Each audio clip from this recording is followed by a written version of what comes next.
सामईन हजरात, उठो सहरी कर लो। सहरी का वक्त हो चुका है। तुम्हारे बाप पे नौकर नहीं है जो बार बार जगाएंगे, वरना अजान दे देंगे, मुंह बांधे सोए रह जाओगे। माही को देखो, रोज सुबह उठ के देखती हूँ, इसलिए इतना बोर दिन गुजरता है। लगता तो नहीं है कि तुम मेरी बेटी हो। कभी कभी मुझे भी शक होता है। डीएनए करवा के देख लेते। अम्मी आप देख रही हैं ऐसे? जरा सी शर्मिंदगी नहीं आ रही है इसकी आंखों में। सायरा, मैं नहीं चाहता कि मेरी गैर मौजूदगी में तुम किसी से भी मिलो। किसी से नहीं मिलो? वो कोई किसी नहीं बल्कि कजिन है। कजन? कजन? ये जो तुम्हारा कजन है, ये मेरे सीने पर वजन है। आंटी जी स्माइल। ओए, आंटी किसको बोला? आंटी होगी तेरी माँ, तेरी फूफी, तेरी खाला, तेरी सास।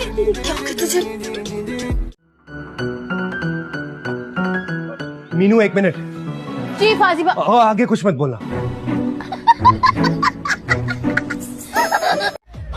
तुम्हारी माँ ने और तुमने कभी ख्वाब में भी ऐसी गाड़ी देखी? ये गाड़ी, ये घर, सब कुछ हमारा ही होता। अगर आपने हमारा बाप ना हथियाया होता तो। कितनी लंबी जुबान है इसकी। अल्हम्दुलिल्लाह कभी गुरूर नहीं किया। और प्लीज माशाल्लाह बोलते हैं, क्योंकि गंदी नजरें ना मुझे बहुत जल्दी लग जाती है। हल्का खून है ना मेरा असल में, इसलिए। बिस्मिल्लाह बिस्मिल्लाह बेटा, समझ। सॉरी। और बेटा खाना वाना घर के काम आते हैं आपको? कुछ भी नहीं मम्मी, लेकिन कोशिश बहुत करती हैं।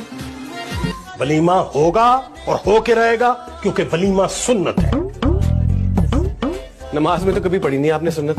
फर्ज पढ़ के बाहर आ जाते मस्जिद से। आज आपको याद आ गई सुनते। तो घर से आई है? घर से? हाँ, मेरी कुछ चीजें रह गई थी घर पे, तो मैंने सोचा खुद ही आके ले जाऊं। चल अपनी चीजें ले और जा यहाँ से निकल। फिल्मी डॉक्टर की तरह ये तो नहीं कहेगी कि इनको लाहौर लेके जाना है। सारा क्या हो गया? सॉरी डॉक्टर साहब, ये ऐसे जो मुंह में आए बकती रहती है। आप बताइए प्लीज। क्या ये ठीक ही नहीं है? लाहौर लेके जाना पड़ेगा।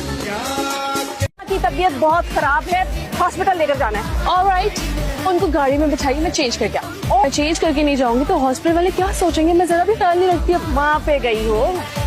शुक्र अल्हम्दुलिल्लाह, मैं बिल्कुल अपनी माँ पे गई हूँ। अगर आप पे चली जाती लोग तो मेरी शक्ल भी देखना पसंद नहीं करते। अल्लाह के करम से हमारे घर में किसी चीज की कमी नहीं है। घर का गोश्त है, पकाए जाओ खाए जाओ। आंटी जी गोश्त ना भी होना, अब्बा ने इतनी अच्छी प्रैक्टिस करवाई है गोश्त उतारने की। घर पे जिसके जिस्म पे ज्यादा गोश्त उतार के पका के खा लो। अम्मा पिछले साल बड़ी मोटी थी, अब देखिए कैसी स्मार्ट हो गई है। यहाँ रिश्ता नहीं करना, ये लड़की तो बिल्कुल पागल है। यहाँ रहती हैं आप? जी कुछ दिन पहले ही शिफ्ट हुए हम यहाँ पर। ओके। वैसे आपका कुत्ता बिल्कुल आपकी तरह बहुत प्यारा है। जी मेरी तरह? कसम से बिल्कुल सच बोल रही हूँ। आपका मतलूबा नंबर सारी जिंदगी के लिए बंद है, और आपके लिए तो क़यामत तक बंद है। आइंदा फोन करने की जरूरत मत कीजिएगा। शुक्रिया। तो वो जिद कर रही थी कि बाजी को मिलने जाना है। कहाँ होगी अब मेरी बहन? किस साल में होगी? किसके पास होगी? तुम्हें किसने बताया मिर्ची के बारे में? और ये फर्स्ट क्या है? वो हादी भैया ने, वो ही लेके गए फाजी भैया के साथ, वो बाजी को साथ। मिर्ची मिले या ना मिले, इसने भैया भैया कह के अपना निकाह का बेड़ा गर्क कर देना। अच्छा तुम फोन। जले को आग कहते हैं, गार्डन को बाग कहते हैं। वाह, जो आप लोगों के पास नहीं है उसे दिमाग कहते हैं। नशा